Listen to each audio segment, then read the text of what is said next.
Dan segalanya bermula di sini.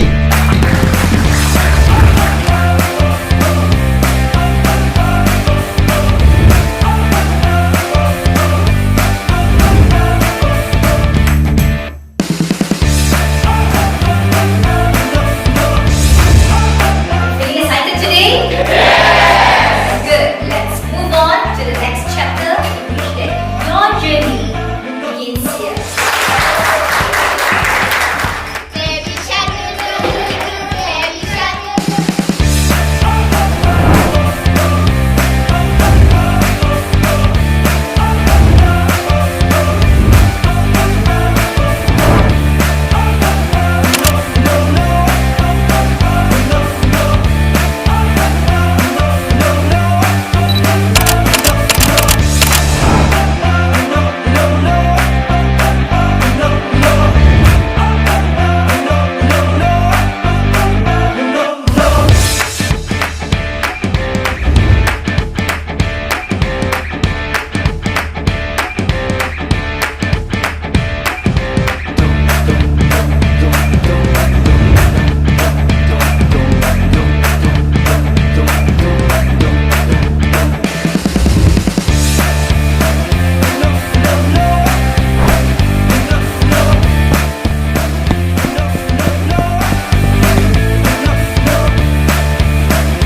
Assalamualaikum warahmatullahi wabarakatuh. Hari ini kumpulan kami akan membentangkan tajuk Istiqomah di dalam penghijrahan.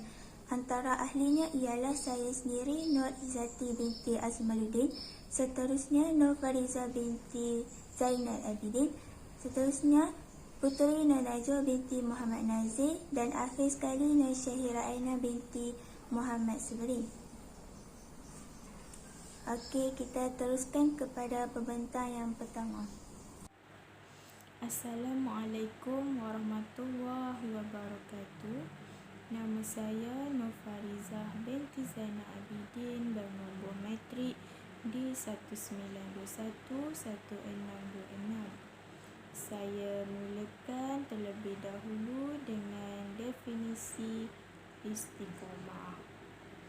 Istiqomah bermaksud tetap dan berpendirian teguh atas kebenaran. Secara umumnya berpegang pada akidah Islam dan melaksanakan syariat dengan teguh, tidak berubah atau berpaling tadah walau apa jua keadaan. Sifat yang mulia ini menjadi tuntutan dalam Islam seperti yang diperintahkan oleh Allah Subhanahu wa Ta'ala dan juga Rasulnya dalam surah Fussilat ayat 6 yang bermaksud, katakanlah wahai Muhammad, sesungguhnya aku hanyalah seorang manusia seperti kamu, yang diwahyukan kepada aku bahawa Tuhan kamu hanyalah Tuhan yang satu. Maka hendaklah kamu teguh di atas jalan yang betul, iaitu jalan yang lurus yang membawa kepada mencapai keredoannya. Selain itu, istiqomah juga merupakan daya kekuatan yang diperlukan sepanjang hayat manusia dalam melaksanakan tuntutan Islam, mulai daripada amalan hati, amalan lisan dan juga anggota badan. Jelaslah di sini bahawa segala amalan yang dapat dirumuskan dalam pengertian ibadah sama ada fardu ain atau fardu kifayah juga memerlukan istiqomah. Istiqomah ini merupakan perbuatan dan amalan yang meliputi semua aspek, iaitu dari segi tekun dalam bekerja atau melakukan apa sahaja yang baik dan juga yang diredai oleh Allah Subhanahu Wa Taala. Mengapa tajuk ini perlu dikupas? Tajuk ini sangat penting kerana ramai yang susah nak istiqomah, terutama dari segi pemakaian tudung. Kerana kita tahu bahawa hijab bukanlah hanya sekadar hiasan, akan tetapi menjadi gaung kehormatan kepada para muslimah. Hijab merupakan suatu bentuk betapa cara Islam sangat menjaga dan memuliakan wanita. Perubahan daripada satu keadaan kepada satu keadaan bukanlah suatu perkara yang mudah. Ramai dalam kalangan kita ingin berubah daripada melakukan perkara yang tidak baik kepada perkara yang baik, dari perkara yang Allah murka kepada yang Allah reda. Assalamualaikum warahmatullahi wabarakatuh. Nama saya Nusyairah Aina binti Muhammad Sabri bernama metrik D19211-630. Hari ini saya akan meneruskan perbentangan tentang isu semasa istiqamah di dalam penghijrahan. Sebelum itu, nawaitu ta'alluma wa ta'lim wa tadhakkura wa tadhkir wa naf'a wal intifa' wal ifadah wal istifadah wal hatha ala tamassuki bi kitabillahi wa sunnati rusulihi wa du'a ila al huda wa dalalata ala al khair ibtigha'a wajhillahi wa mardatihi wa qurbihi wa thawabihi subhanahu wa ta'ala, amma ba'. Okey, jadi saya mengambil satu kisah tentang selebriti yang terkenal yang bernama Niloufar. Sudah pun mengambil keputusan untuk berniqab dalam usaha untuk memperbaiki dirinya. Dalam kenyataan yang ringkas yang diedarkan kepada media, pelakon, pengacara dan usahawan berjaya itu memohon semua pihak mendoakan dia lebih istiqamah dalam memperbaiki dirinya. Katanya, doakan saya, insan yang penuh dengan kekhilafan ini, agar sentiasa istiqamah dalam memperbaiki diri dan ampuh melalui datangnya hari. Kirimkan juga buat perjalanan baharu saya nanti agar sentiasa dalam rahmat dan redha ilahi. InsyaAllah, semoga kita sentiasa dilindungi Allah dan selalu berada dalam rahmat dan ihsannya. Kata personaliti itu lagi, keputusan Niloufar berpudah itu turut disambut dengan penuh kesyukuran oleh ibunya Datin Nur Kartini. Dalam hantaran di laman Instagram peribadinya, Nur Kartini berkata dia terlalu bersyukur dengan perubahan personaliti anak yang dikasihi itu. Jadi di sini kita dapat mengambil betapa tabahnya beliau di dalam perubahan, kerana bukan senang seorang selebriti yang penuh dengan dunia sosial dan dia juga seorang model dan sebagainya untuk berpudah, kerana ada satu majlis yang dia katakan dia mengorbankan sesuatu yang paling dia cintai, iaitu kecantikannya. Jadi dia mengambil keputusan berpudah hanya untuk mendekatkan diri dan memperbaiki dirinya untuk Allah Ta'ala. Hebat. Jadi seperti yang kita ketahui, Alhamdulillah sampai hari ini dia pun masih berpudah dan sudah berkahwin dengan seorang piuris yang membimbingnya, dan dia juga telah menjadi inspirasi kepada wanita-wanita hari ini untuk bertudung labuh dan berniqab dan menutup aurat dengan sempurna, walaupun apa pun pekerjaan kita. Itu saja kisah daripada perubahan Niloufar. Okey, baiklah, kita teruskan dengan isu semasa yang kedua tentang kematian Siti Sarah binti Raisuddin yang dicemburui ramai. Okey. Bertempat di Kuala Lumpur, pemergian penyanyi kesayangan ramai Siti Sarah Raisuddin ke rahmatullah pada awal pagi Isnin meninggalkan kesan yang amat mendalam kepada banyak pihak. Pengakhirannya dicemburui ramai kerana Allahyarham pergi dalam penuh keindahan sehingga disifatkan ramai ilmuwan agama sebagai kematian husnul khatimah. Di akhir perjalanan Siti Sarah menuju ke tanah perkuburan, ribuan orang menitipkan doa dan mengirim ucapan-ucapan indah selain berkongsi banyak kisah kebaikan yang dilakukannya. Bahkan bacaan Yasin dan tahlil diadakan tidak putus-putus sejak mendapat khabar Allahyarhamah sedang tenat di unit rawatan rapi ICU Hospital Kansler Tengku Muhriz HCTM. Universiti Kebangsaan Malaysia UKM, sehinggalah Siti Sarah mengembuskan nafas terakhir.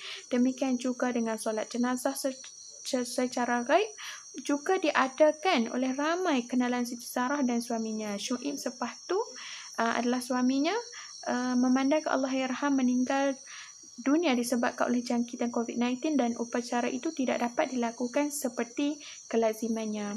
Terbaru, Syuib berkongsi solat jenazah secara gaib juga diadakan di Masjidil Haram, Mekah oleh orang 300 jemaah hadirin Mekah. Tiada kata yang dapat menggambarkan rasa syukur seorang suami iaitu Syuib apabila menerima kiriman video dari Tanah Suci yang turut dimuat naik di akaun Instagram pribadinya pada Selasa yang lalu. Allahu Akbar, Allah Maha Besar. Dapat kiriman video solat gaib jenazah dalam Masjidil Haram. Allah terlalu sayang ibu. Panggilan mesra buat Siti Sarah. Bergembiralah di syurga bidadariku Siti Sarah. Tulis Syuib di dalam hantarannya itu. Jadi di sini kita sudah ketahui bahawa Siti Sarah ni adalah seorang yang bukanlah berhijab dahulunya, seorang penyanyi pula, tetapi akhirnya beliau berhijrah di jalan Allah, berhijab dengan sempurna, dan dia juga banyak melakukan sedekah dan menjalankan ibadah korban di Palestin. Jadi disebabkan itu Allah memuliakan pengakhirannya dan ramai rakyat Malaysia mencemburui pemergiannya yang begitu indah dan memberi kesan di hati rakyat Malaysia.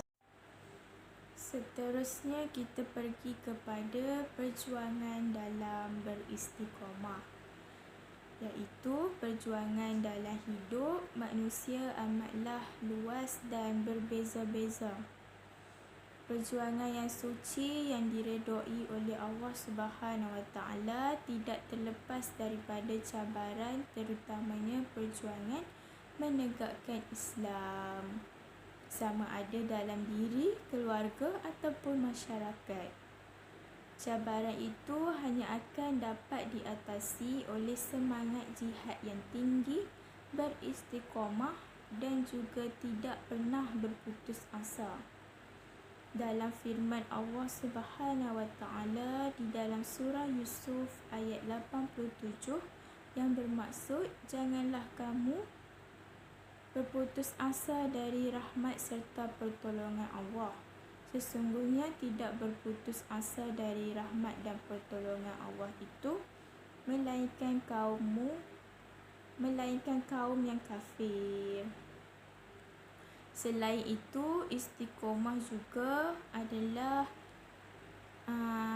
bukanlah sesuatu yang mudah dilakukan oleh seseorang itu. Tidak ramai yang mampu untuk melaksanakan istiqomah ini dalam kehidupan seharian mereka. Ia memerlukan keimanan dan ketakwaan kepada Allah yang teguh. Apabila kita diberi kekuatan melakukan sesuatu kebaikan, keimanan dan ketakwaan akan memberikan kita kekuatan dan motivasi untuk melaksanakannya secara konsisten. Iaitu ada kalanya amalan tersebut nampak seperti kecil, tetapi amalan kebaikan ini dapat dilaksanakan secara istiqamah yang akan memberikan impak atau tabiat yang baik kepada pelakunya yang secara berterusan. Menurut Ustaz Muhammad, mereka yang membuat amalan istiqamah akan diberikan ganjaran pahala yang besar walaupun pada satu-satu ketika mereka tidak mampu melaksanakannya lagi. Walau bagaimanapun, di sini kita sebagai seorang insan yang lemah, kita memerlukan syarat-syarat dalam melaksanakan amalan kebaikan agar dapat sentiasa memandu kita ke dalam jalan yang benar. Justeru itu, Ustaz Muhammad ada juga berkata bahawa dalam istiqomah ini ada banyak cabaran-cabaran yang akan mengganggu kita. Justeru Allah Subhanahu Wa Taala juga memberikan panduan dalam memohon doa-doa untuk beristiqomah yang akan membantu memotivasikan diri kita. Seterusnya juga terdapat beberapa perkara yang boleh membantu kita untuk memudahkan amalan istiqomah. Perkara yang pertama adalah memiliki sahabat yang baik, iaitu sahabat yang baik adalah yang akan mengajak kita ke arah kebaikan. Ibnu Asakir ada menceritakan bahawa Rasulullah SAW bersabda, iaitu jauhilah kawan yang buruk, iaitu akhlak dan perangainya kamu akan dikenali sepertinya. Dan juga sabda baginda lagi ada berkata, seseorang itu berada atas cara hidup kawannya, maka perhatikanlah tiap seorang daripada kamu siapakah yang didampinginya. Hadis riwayat At-Tirmizi dan Abu Dawud. Maka di sini kita hendaklah mencari teman baik yang dapat membantu kita ke arah yang lebih baik. Teman yang paling baik juga apabila kita melihat wajahnya, kita akan teringat kepada Allah Subhanahu Wa Taala, iaitu mendengar kata-katanya akan menambahkan ilmu agama. Melihat gerak-gerinya, kita akan mengingati hati. Bak kata pepatah daripada Arab, iaitu bersahabatlah dengan penjual minyak wangi, kita akan menerima percikan wangiannya. Manakala bersahabat dengan tukang besi, percikan apinya akan mencarikan baju kita. Akhir sekali di sini saya nak bercakap adalah kita hendaklah sentiasa berusaha untuk memperbaiki diri kita, seperti kita sering diperingatkan supaya untuk bermuhasabah diri dari masa ke semasa, dan berdoalah agar sentiasa diberikan hidayah untuk menilai diri dan memohon kekuatan dalam melaksanakan ketaatan. Justeru itu, kita hendaklah memperbanyakkan zikir serta selawat supaya kita sentiasa akan mengingati Allah Subhanahu Wa Taala, seperti lafaz ini adalah la haula wala quwwata illa billah al-aliyyil azim, iaitu dan semoga diberi dua perkara, iaitu kekuatan untuk berbuat baik dan juga diberi kekuatan untuk beristiqomah. Itu sahaja daripada saya. Sebanyak sedikit dapat membantu kita semua dalam untuk beristiqomah. Sekian, terima kasih. Baiklah, kita terus kepada contoh cerita zaman Rasulullah SAW beserta pengajarannya. Okay, terdapat dalam satu hadis Nabi SAW ada diceritakan tentang suatu kisah pelaku maksiat. Kisah itu berkaitan seorang pembunuh yang dijemput ke syurga. Diceritakan lelaki itu telah membunuh 99 orang. 99 nyawa dan 99 orang jiwa maknanya lah. Okay, lalu beliau berniat mencari orang alim untuk diajukan soalan tentang taubat. Beliau berjumpa seorang pendeta dan bertanya, "Aku telah membunuh 99 orang. Apakah masih ada peluang untukku bertaubat?" Pendeta itu pun berkata, "Tidak." Mendengar jawapan itu, lelaki tadi terus membunuh pendeta berkenaan. Maka cukuplah 100 orang yang telah dibunuhnya. Namun begitu, beliau masih tegar mencari orang alim. Akhirnya, beliau bertemu orang alim yang lain. Lalu diajukan soalan yang sama. "Aku telah membunuh 100 orang. Adakah masih ada peluang untukku bertaubat?" Jawab orang alim itu, "Ya." "Siapa yang dapat menghalang kamu untuk bertaubat?" Jadi, kita teruskan kisah ke slide yang seterusnya. Baiklah, sambungan contoh cerita zaman Rasulullah SAW beserta pengajarannya. Maka seorang pembunuh itu tadi pergilah ke kampung sekian dan beribadatlah di sana. Kata seorang alim itu kepadanya, "Usah kamu kembali lagi ke negerimu kerana ia negeri yang sangat hina." Lelaki si pembunuh tadi itu pun meneruskan perjalanannya ke kampung yang disebutkan oleh orang alim tersebut. Namun, ketika di persimpangan jalan, beliau ditakdirkan oleh Allah SWT meninggal dunia. Maka berlakulah pergaduhan antara malaikat rahmat dan malaikat azab. Malaikat rahmat berkata, dia berjalan mencari rahmat Allah SWT. Berkata pula malaikat azab, dia seorang yang tidak pernah melakukan kebaikan. Kemudian datanglah malaikat lain menawarkan solusi ataupun cara penyelesaian dan berkata, ukurlah jarak di antara dua buah tempat.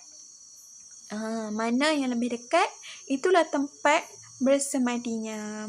Maka setelah diukur, ternyata jarak lelaki itu mendekati negeri yang mahu ditujunya. Negeri yang mahu ditujunya itu negeri yang untuk dia bertaubat lah, untuk dia beribadat di sana. Jadi malaikat rahmat pun mengambilnya. Lalu tinggallah dia di dalam syurga Allah SWT. Jadi pengajaran dalam kisah ini, lihatlah bagaimana penilaian Allah yang Maha Pengampun terhadap hamba-hambanya. Ambillah pengajaran daripada kisah ini agar kita segera bertaubat tatkala hati kita dicuik hidayah Allah SWT.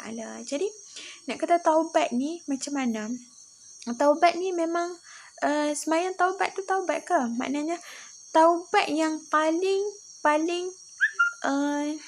utama adalah kita menyesali, kita menginsafi dan kita berazam untuk tidak melakukan lagi perbuatan maksiat yang telah kita lakukan itu. Seterusnya, kita melakukan sunat taubat nasuha. InsyaAllah taubat kita itu diterima oleh Allah SWT. Jadi kisah ini menceritakan bahawa kita, walau sebesar mana pun, walau setinggi gunung pun, dosa kita, jika kita bertaubat dengan sungguh-sungguh, Allah akan menerimanya. Punca terjadinya seseorang itu susah hingga istiqomah ialah yang pertama trend atau orang panggil ikutan peredaran zaman. Contoh yang dapat saya bagi adalah daripada aplikasi TikTok. Setahu saya dekat TikTok tu ramai yang macam menari, lepas tu mereka memakai tudung tetapi memakai tudung yang tidak menutup aurat yang sebaiknya. Contoh macam kita pakai tudung tapi leher nampak. Kita tahu bahawa leher ini adalah aurat bagi seorang wanita. Jadi kita perlulah menutup aurat yang sebetulnya dari segi agama Islam, kerana menutup aurat itu adalah wajib. Jadi kita ni janganlah ikut sangat trend atau ikutan peredaran zaman ni hanya semata-mata untuk terkenal. Jadi apabila seseorang itu melihat perkara tersebut, ia akan membawa seseorang itu susah nak istiqomah dalam memakai pemakaian tudung yang baik. Yang kedua, kekurangan ilmu pengetahuan tentang keagamaan di dada ataupun kurang didikan agama. Jadi ini mengambil peranan kepada ibu bapa. Ibu bapa perlulah mendidik anak-anak sejak dari mereka kecil untuk melakukan kebaikan. Contohnya macam terapkan didikan agama, akhlak-akhlak Rasulullah, serta ajarkan mereka keagamaan yang mendalam. Apabila kurangnya ilmu pengetahuan, kita akan mudah terjerumus kepada perkara yang tidak baik. Yang ketiga adalah pengaruh rakan sebaya. Contohnya, kita dah pakai dah tudung, dah istiqomah, dah melakukan kebaikan. Lepas tu kawan kita mengajak kita membuat perkara yang tidak baik. Contohnya membuka tudung. Jadi ia boleh membuatkan kita susah nak istiqomah dalam penghijrahan. Maka kita perlulah mencari rakan yang baik agar kita dapat mengelakkan diri daripada melakukan perkara yang tidak baik. Yang keempat, pengaruh budaya barat. Contohnya yang kita nampak pada hari ini iaitu mewarnakan rambut. Jadi sebagai umat Islam, kita janganlah mengikuti kerana perkara ini akan melalaikan umat Islam dan seseorang itu akan susah untuk istiqomah di dalam penghijrahannya. Assalamualaikum warahmatullahi wabarakatuh. Nama saya Putri Najah binti Muhammad Nazir, bernama matrik di 19211625, dan saya akan pergi ke slide yang seterusnya iaitu cara tetap istiqamah dalam penghijrahan. Okey, kita pergi ke poin yang pertama iaitu berniat ikhlas kerana Allah Subhanahu Wa Taala. Okey. Kita ni berhijrah untuk apa? Okey. Kita hijrah untuk menjadi orang yang lebih baik. Bukan hanya kerana ingin dipandang baik oleh sesama manusia, tetapi ikhlas hanya kerana Allah Subhanahu Wa Taala semata-mata. Okey. Seseorang itu akan mendapat apa yang dia niatkan dan mengikut niat hijrahnya. Okey, Rasulullah SAW juga pernah bersabda, sesungguhnya setiap perbuatan itu bergantung pada niat, dan setiap orang akan mendapat apa yang dia niatkan. Okey, maka barang siapa yang hijrahnya kepada Allah dan Rasulnya, maka hijrahnya kepada Allah dan Rasulnya. Okay. Dan barang siapa yang berhijrah ke dunia yang ingin dia dapatkan atau mendapatkan wanita yang ingin dinikahinya, maka hijrahnya adalah apa yang dia kehendaki. Itu dari riwayat Bukhari dan Muslim. Okey, untuk terus istiqamah, okey, untuk terus kekal beristiqamah, kita hendaklah sentiasa memperbarui niat untuk terus lurus dalam melaksanakan perintah Allah dan menjauhkan hati yang berbolak-balik, kan? Kita iman berbolak-balik. Okey, niat dan ikhlas, niat keikhlasan mungkin terdengar mudah, namun pada amalannya dua perkara ini adalah perkara yang sukar untuk dijaga agar kekal istiqamah lah. Bukan mudah untuk istiqamah. So it's take time, ambil masa. Okay, kita pergi pula pada poin yang kedua iaitu mencari lingkungan yang baik. Okay, mencari persekitaran yang baik lah maksudnya. Okay, mencari persekitaran yang baik dan kawan yang soleh ini adalah salah satu kunci utama yang kepada perhijrahan yang berjaya lah. Okey, carilah sahabat yang yang boleh membantu kita untuk sentiasa dekat dengan Allah Subhanahu Wa Taala dan saling mengingatkan. Okey, Allah Subhanahu Wa Taala berfirman, hai orang-orang yang beriman, bertakwalah kepada Allah dan hendaklah kamu bersama orang-orang yang benar, okey, yang jujur. Ini adalah daripada surah At-Taubah ayat 119. Okey. Nabi SAW juga pernah menerangkan kelebihan berkawan dengan orang yang soleh melalui hadis berikut. Okey, ia berbunyi begini. Orang yang duduk berkawan dengan orang yang soleh dan orang jahat adalah seperti berkawan dengan pemilik minyak kasturi dan tukang besi. Okey, sekiranya anda tidak diberikan minyak kasturi olehnya, anda boleh membeli daripadanya atau sekurang-kurangnya mendapat baunya. Okey, adapun berkawan dengan tukang besi, jika kamu tidak mendapati badan atau pakaian kamu hangus, sekurang-kurangnya kamu mendapat bau busuk. Okey, itu riwayat Bukhari. Okey, mesti kita tahu hati manusia adalah bahagian yang lemah, ya. Terutamanya ketika bersendirian. Perlu ada sokongan. Okey, nasihat untuk menguatkan hati agar sentiasa di jalan Allah Subhanahu Wa Taala. Tak kira macam mana, sekali sedih ke apa ke. Okey, kerana ramai yang hijrahnya gagal kerana masih sering berkumpul dan berkawan rapat dengan kawan-kawan yang perbuatannya dan sifatnya tidak sesuai dengan ajaran Islam. Okey, so jadi kita ni kena berkumpul ataupun duduk di kalangan yang positif lah. Mencari persekitaran yang positif, persekitaran yang baik, okey, kawan-kawan yang baik. Itu adalah salah satu cara untuk kita terus istiqamah dalam perhijrahan kita lah. Seterusnya ialah memahami akidah dengan baik. Okey, sebagai seorang Muslim, kita kita tahu bahawa akidah itu bukan hanya sekadar kalimah ataupun hanya lafaz sahaja. Okey, ianya terdapat makna yang sangat mendalam dan perlu dipelajari daripada akidah tersebut. Okey. Bahkan Allah Subhanahu Wa Taala menjelaskan di dalam Al-Quran bahawa akidah dapat menguatkan seseorang Muslim dalam kehidupannya di dunia dan di akhirat.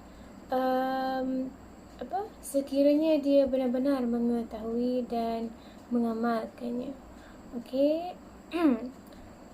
Allah meneguhkan iman orang-orang yang beriman dengan kalimah yang teguh itu dalam kehidupan di dunia dan di akhirat. Dan Allah menyesatkan orang-orang yang zalim dan Allah berbuat apa yang dia kehendaki. Itu daripada surah Ibrahim ayat ke-27. Jadi maksudnya Allah meneguhkan orang-orang yang beriman dengan lafaz yang teguh. Sebab apa? Ini dijelaskan seperti dalam hadis berikut. Jika seorang Muslim ditanya di dalam kubur, lalu dia bernazar bahawa tidak ada Tuhan yang berhak disembah melainkan Allah dan Muhammad adalah utusan Allah, maka beginilah tafsir ayatnya, ya. Allah meneguhkan iman orang-orang yang beriman dengan kata-kata yang tegas dalam kehidupan di dunia dan di akhirat. Okey, ini adalah potongan dari riwayat Bukhari dan Muslim. Okey, kita pergi kepada cara yang seterusnya, iaitu mempelajari Al-Quran. Okey, membaca Al-Quran dan mengamalkannya. Okey, sebagai panduan dalam setiap inci kehidupan kita, Al-Quran akan memberikan keselamatan kepada yang mengamalkannya. Okey, baik di dunia maupun di akhirat. Jadi kita perlu beramal lah, sentiasa membaca Quran. Okey, salah satunya dialah penolong kita di akhirat kelak. Okey, Allah SWT telah menurunkan Al-Quran untuk meneguhkan hati orang-orang yang beriman serta menjadi petunjuk. Okey, membaca kitab ini, membaca Quran ini juga akan memberi kekuatan dan kemudahan dalam beramal kita lah. Okey, Allah SWT pernah berfirman, katakanlah Jibril menurunkan Al-Quran dari Tuhanmu dengan sebenarnya untuk meneguhkan hati orang-orang yang beriman dan menjadi petunjuk serta kabar gembira bagi orang-orang yang berserah diri kepada Allah. Ini daripada surah An-Nahl ayat 102 ayat 102. Pergi pada poin yang terakhir. Bukan poin terakhir, poin yang terakhir di dalam slide saya. Cara-cara istiqamah tu sebenarnya banyak. Okey, banyak lagi. Tapi ini yang terakhir dalam slide saya lah. Okey, iaitu sentiasa berdoa agar terus istiqamah. Okey, berdoa dan memohon ampun. Macam kita dalam memperbaiki diri kan, kita kan, sudah tentu kita juga kena berdoa kan, agar amalan yang kita lakukan itu terus istiqamah, terus berkekalan lah. Okey, berikut adalah doa yang boleh kita hafal lah, boleh kita amalkan, iaitu Bismillahirrahmanirrahim. Rabbana la tuzigh qulubana ba'da iz hadaitana wa hab lana min ladunka rahmatan innaka antal wahhab.